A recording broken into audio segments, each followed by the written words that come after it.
going to talk about running comps in SABOR's MLS. So comps, you probably heard that thrown around a lot, stands for comparable sales. We shorten it for comps because mostly nobody can spell comparable correctly.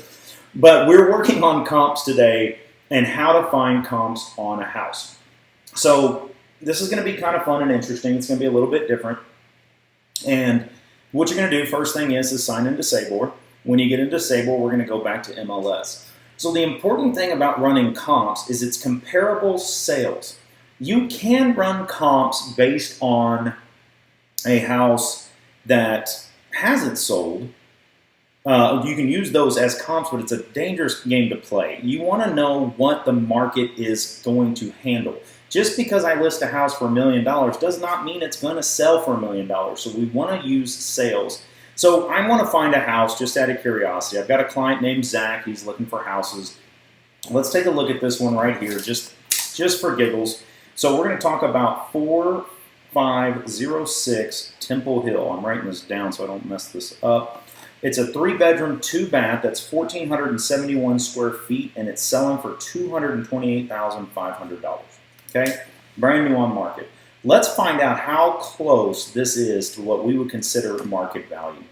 So the first thing you're going to want to do is you're going to want to go to your search. And again, guys, if you don't remember this from the last video, depending if you're on your phone, you're going to want to do modern because that's just a little bit easier on your phone. I'm on my computer right now, so I'm going to use classic.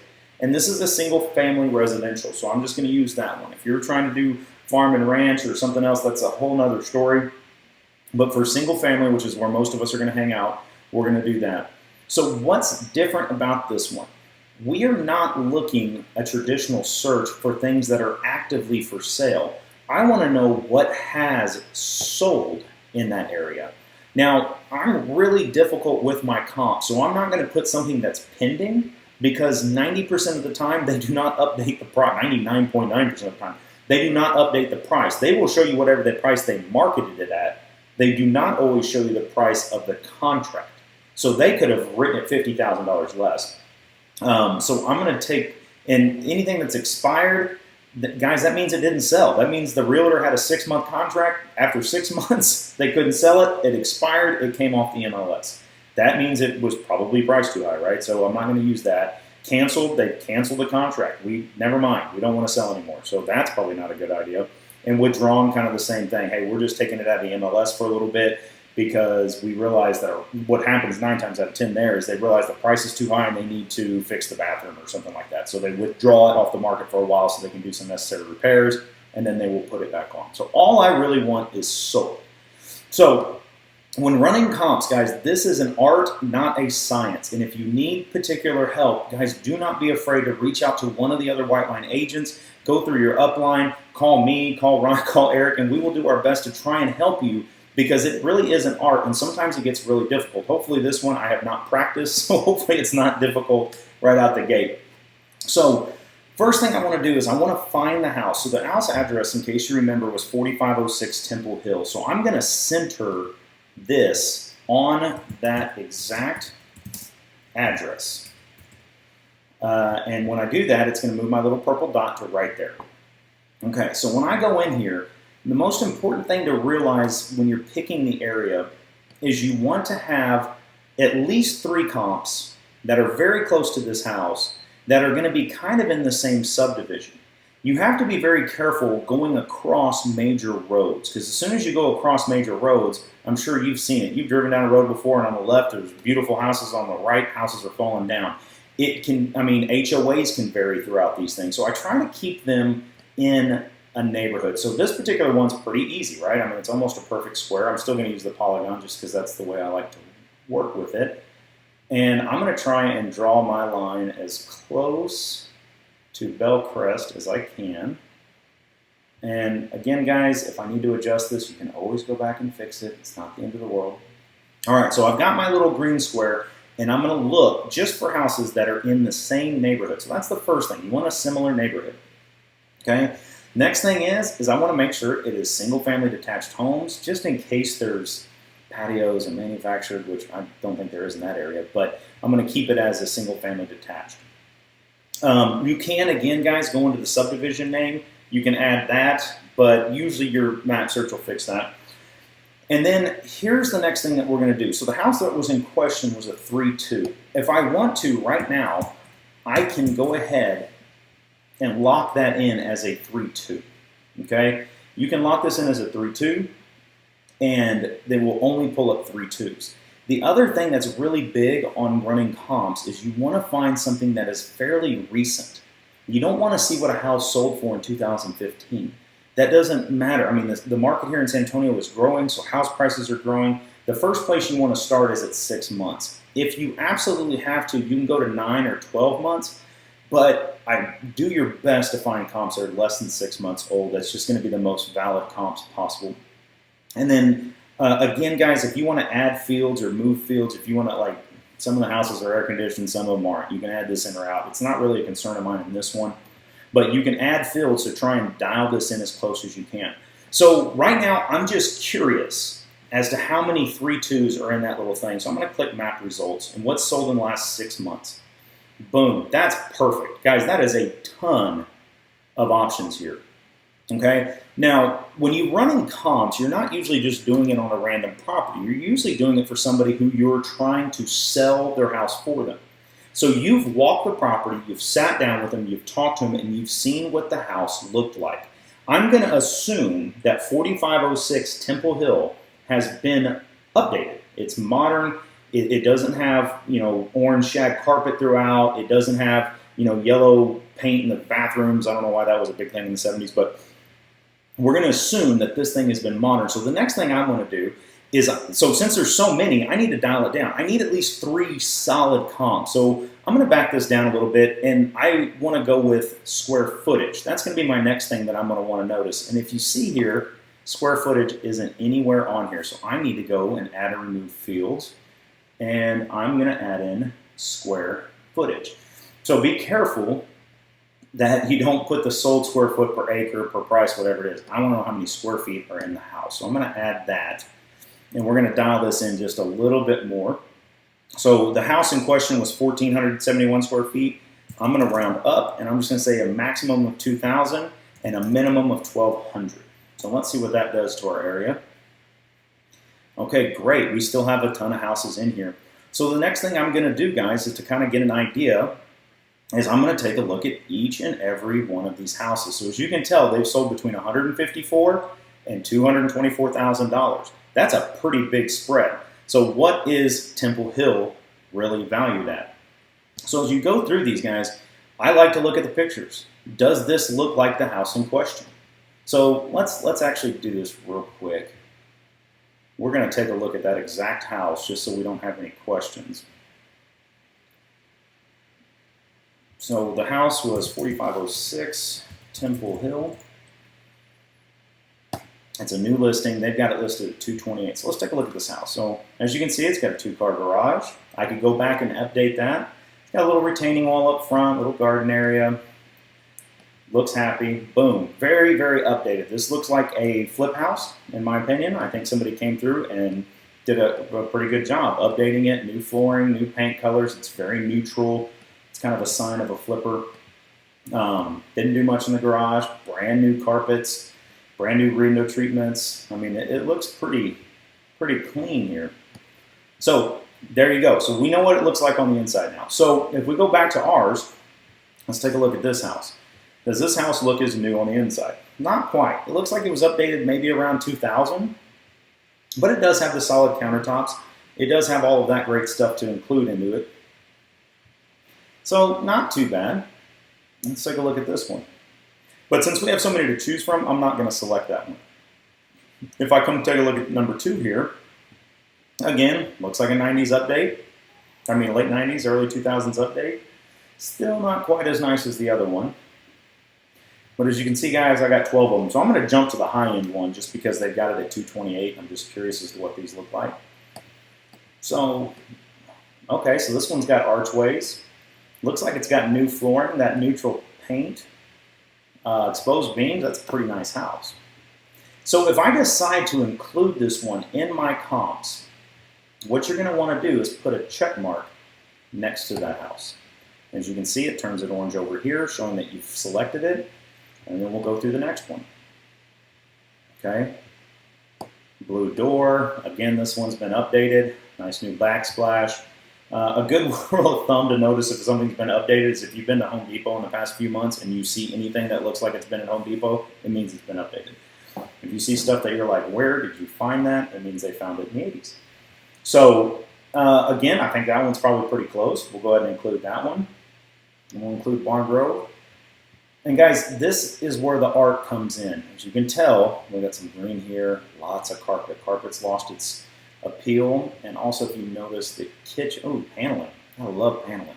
Okay, popcorn ceilings up here. So this one's a little bit older. I'm probably not going to include that one just because I don't think it's as updated. So let's go to the next one. And guys, you can add as many or as little as you want. You want at least 3 of them. This one looks very, very modernly updated. Look at that cool new vent hood there. New flooring throughout, new paint. Again, very neutral, cool fixtures. So let's go ahead and throw this one in. You can add as many as you would like. The more that you add, the better. For the sake of this video and for time, I'm going to leave it here. So I've got my 3 selected. What you're going to want to do next is you're going to want to come up here to these little bitty things. And you can download this as a PDF. You can do, if you fall over each one of them, but what I want to do is I'm going to start a CMA, or I'm going to add to a CMA. CMA stands for Comparable Market Analysis. So I'm starting a new CMA for this particular house. Now, description, put it as whatever you want. So what you're probably going to want to do is put your client's name here. So let's pretend I'm selling a house for Mr. and Mrs. Smith. I'm going to put Mr. and Mrs. Smith, CMA. Property type, and then you're going to want your client in there, right? So let's, I don't know, I think I'm in here. So let's, oh, no, let's not do Matthew. Let's do Colin. So let's pretend like I did this for me. Let's pretend I'm the client. I'm trying to figure out what my house is worth. So, or if you already have a CMA and you wanted to add more properties, you click that. I'm starting a new one, so I'm going to click continue. It's going to show you the 3 houses that I selected right here. And it's going to give you a pretty good idea of what the minimum, maximum, and average sale price is, how many DOM is days on market, what the square footage are. As you can see, that one was a little bit over just because I changed some search results. But so the subject property, guys, you're going to want to go in here and you're going to add as much information as you can to the subject property. The important things are going to be the bedroom, bathroom, and square feet, because square feet is how they typically judge something. They're going to look at the average cost per square foot, and I want to know what my subject property's square footage is.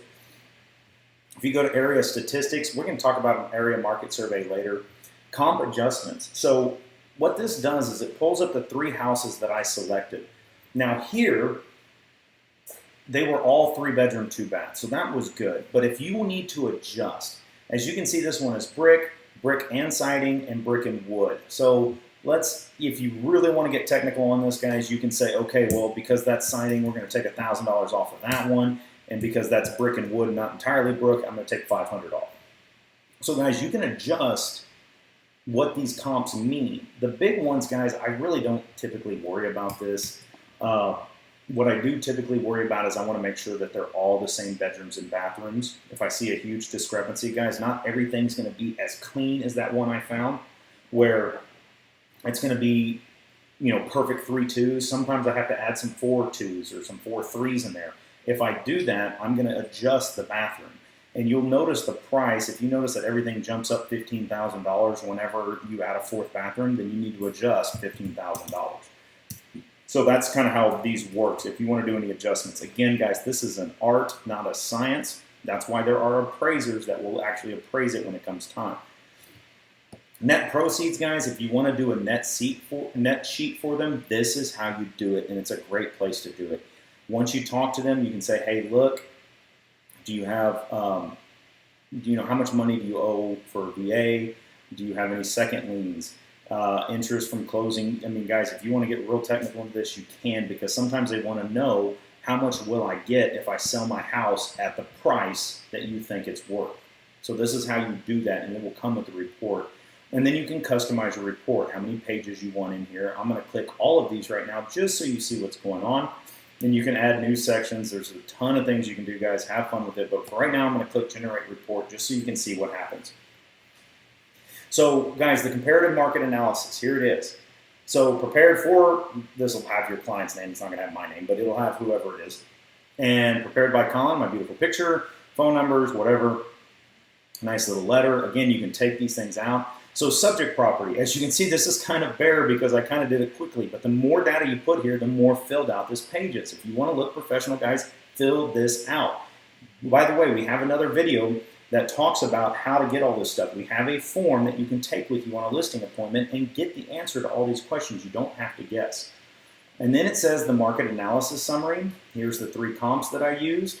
Here's what I'm looking at. We already kind of took a look at this. The CMA's summary results. It walks through this one at a time. Some of the interesting things that I like to show people is how close these were to the actual value. So they listed, this list price was $209 and they sold it at $205. So they listed it at $148 a square foot. It sold for $143. Interesting. So that's pretty dang close. But it was on the market for 30 days. So they waited. These people listed at $224. They sold at $224. They got 100% of what they were asking for, and they did it in 15 days. So that was probably a little bit under market value, right? I mean, like again, guys, this is an art, not a science. And we're going to pull all of these. And the one thing I want to point out, guys, is the median square foot price was $135.97. So basically what I know and the way I look at it initially, not when I'm done, but the way I'm going to look at it initially is houses sell for $135 a square foot in that little neighborhood. That's what I've noticed. Guys, I've seen these things range so drastically from $50 a square foot to $500 a square foot. You need to get those neighborhoods right because every neighborhood's a little bit different. The other thing that I would probably go investigate is I might go look at these pictures a little bit better and see what was different between this house and this house. Why was this one selling so quickly? They sold it in 15 days. Maybe they were in a hurry and they just marked it down. But there might have been something I missed because I'm doing this quickly. It's going to print out all the properties that I have. If you want more pictures, you can do it. And then it's got my comparables with adjustments. If you added those adjustments, you can see it'll populate there. You've also got a map that you can see. I can zoom in and out so they can see. The one house that was on Temple Hill, it's right here. So I show them, hey, look, I'm not just pulling houses out of my rear end. These are actually houses in your neighborhood. And then seller statement, property at, again, guys, you need to fill all this stuff in and the suggested marketing price. If you have all that filled in, it will give you a suggested marketing price. I left a bunch of stuff blank on the subject property. So when you go in here and fill all of this out, it will give you an average price, guys. Again, it is an art, not a science. By the way, if you get to that report and it says that if you're looking at it and you notice that everything's selling somewhere between 205 and 239, and all of a sudden this thing comes out saying you should sell your house for $400,000, you did something wrong. Okay, you either put in too many square footage, you put in too much something. If it says you should sell the house for $28, you did something wrong. Guys, you need to play with it and practice it. You don't want me sitting here going through every single one of them. But basically, as you can see, the median house price was $135 a square foot. So my guess, if the house was $1,471 and you're selling them at $135 a square foot, it's going to be $198. Now, here's what I would tell you to be careful of. Just because the report says it does not mean that's the answer. Because as you can tell, that is lower than the median price. The median price is $224. So I wouldn't want to list my house if it was updated for that price. I would probably say, you know what? Why don't we push it to $215 and see what happens? You know, we'll give it 15 days on the market. So again, guys, you got to just play with it. You've got to practice it. Run a CMA on your own house. Run a CMA on your parents' house. Run a CMA on every house you can get a hold of or get inside of, and play with this until you start to feel comfortable and until all of this makes sense. So basically, I'd sell this house for probably $215. It's a little bit smaller than all the rest of them, and that's where I'd go with it because you can also see the square footage. My house was right about here. Remember, ours was $1,471.